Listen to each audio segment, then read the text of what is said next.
Very pleased to be here with you, and I want to praise the International Institute of Bengal and Himalayan Basins and Dr. Rash Bihari Ghosh and all the volunteers of this organization for holding this yearly seminar on a topic that is of immense importance to all of us, namely water. Water is tremendously important to us, and we've got to do it right somehow. In 1999, on behalf of the Indian people, I became the recipient of the Rabindranath Tagore Award. This honor was perhaps appropriate in that his vision and values of Tagore are in many ways somewhat similar to mine. Tagore was, of course, a poet whose significance was acknowledged by the 1913 Nobel Prize in Literature. But any acknowledgement of his genius would be incomplete if it did not include his standing as a philosopher, religious thinker, student of modern science, and environmentalist. However, to put Tagore's accomplishments into perspective appropriate for discussion of the environmental crisis that increasingly threatened our world, we should note that his pursuits always reflected his appreciation and respect for the beauty and goodness of nature, and also this unceasing advocacy of health, happiness, and equitable treatment of the people of India and everyone else on our planet. All of these values are crucial for the mission that is before us. That is to find and implement solutions to our lives, particularly the water crisis. But let us begin before there was a water crisis. Before the water crisis, the Bhagavad Gita, the Song of God, begins with the waters of the Ganges. Similarly, in the Kama Purana, initial stage of things is said to have been a limitless cosmic ocean, and its waters, like those of the Ganges, are sacred. The waters of this ocean are in fact an incarnation of Vishnu, the sustainer, prior to the creator of our world, and as such they are the origin of all subsequent life. Thus, from Indian thought, water is a fundamental reality of life in much the same way that for modern science, it is basic to all life on Earth. A century ago in Bengal, Tagore observed the cosmos directly and felt it in the beating of his heart. Today, laser gravitational wave observations stretch for miles across the landscape, seeking to measure in the beating of the pulsars the dilation and contraction of time itself. Likewise, our telescopes orbit the Earth. We calibrate them with lasers and they send back the story of the early universe.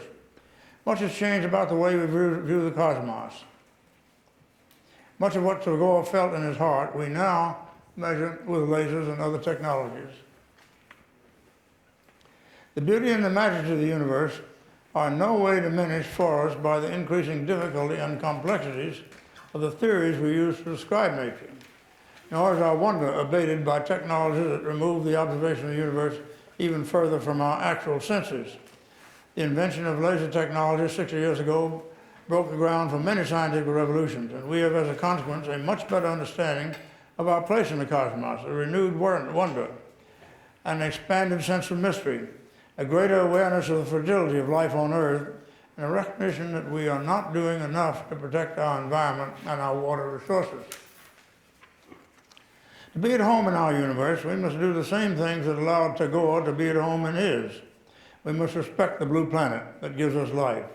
We must fight for its environment, and we must take the necessary steps to achieve the happiness and well-being of all members of our species. Like all other life on this planet, we consist mainly of water. Enormously fraction of us is water. And the maintenance of life requires access to adequate quantities of water, free from toxins and other hazards. Yet, over the past century, what we have done to the environment has degraded the suitability of our planet for life. The manifestations of climate change and sea level rise make the preservation of our freshwater resources ever more crucial.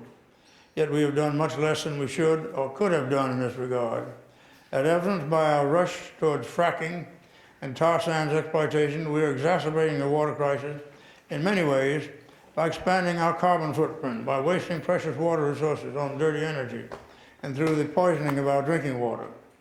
As sea levels rise, the availability of fresh water in low-lying nations, such as Bangladesh, will markedly diminish. As available water decreases, famine and waterborne diseases will increase, especially in the developing world. More than 1 billion people have no access to clean drinking water supply.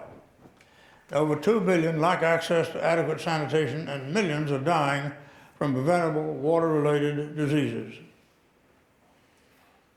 There is no equity, no humanity, no decency, and certainly no story worth a song in what amounts to decisions by affluent nations to export death and disease to those who are less fortunate and more vulnerable through their contributions to climate change and the aggravation of the water crisis. The water in the universe may be measured in trillions or even quadrillions of our oceans, but on Earth there will be no refills. There is no water in the crisis in the universe, and there should not be one here. Over the past 2 centuries, unwise agriculture and industrial practices have seriously depleted our planet's aquifers. These processes are becoming more prevalent, and their damage is increasing.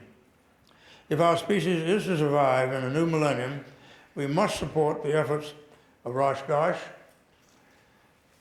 the IIBB, and others to develop and implement practical, long-term, large-scale, and cost-effective solutions for the preservation of pure ground and surface waters and for the remediation of the damage that has already been done.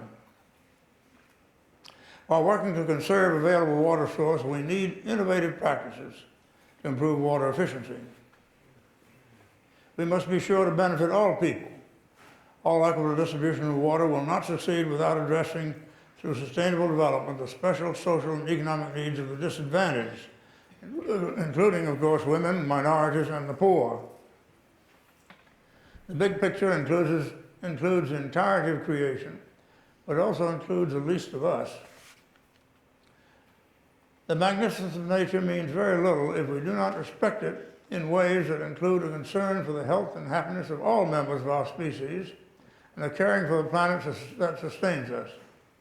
May our revolutions in cosmology and physics lead to revolutions in ecology, in equity, in understandings between peoples.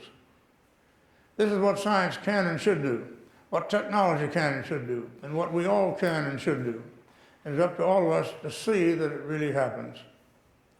Our sense of the goodness and majesty of the cosmos will be greatest when, like the Gore, we allow it to open our hearts. Only then will we find in the heavens the full extent of our own humanity. When this happens, our hope will grow larger than our fear, and our resolve will overcome everything else that stands in our way.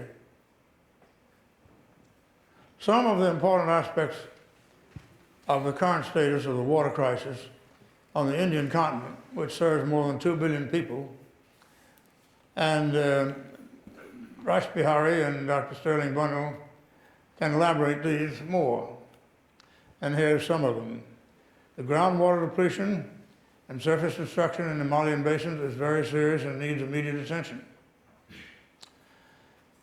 China's plans for massive dam are on hold for now. That will be a big threat to India and Bangladesh. This massive dam will be several times bigger than that of China's Three Gorges Dam.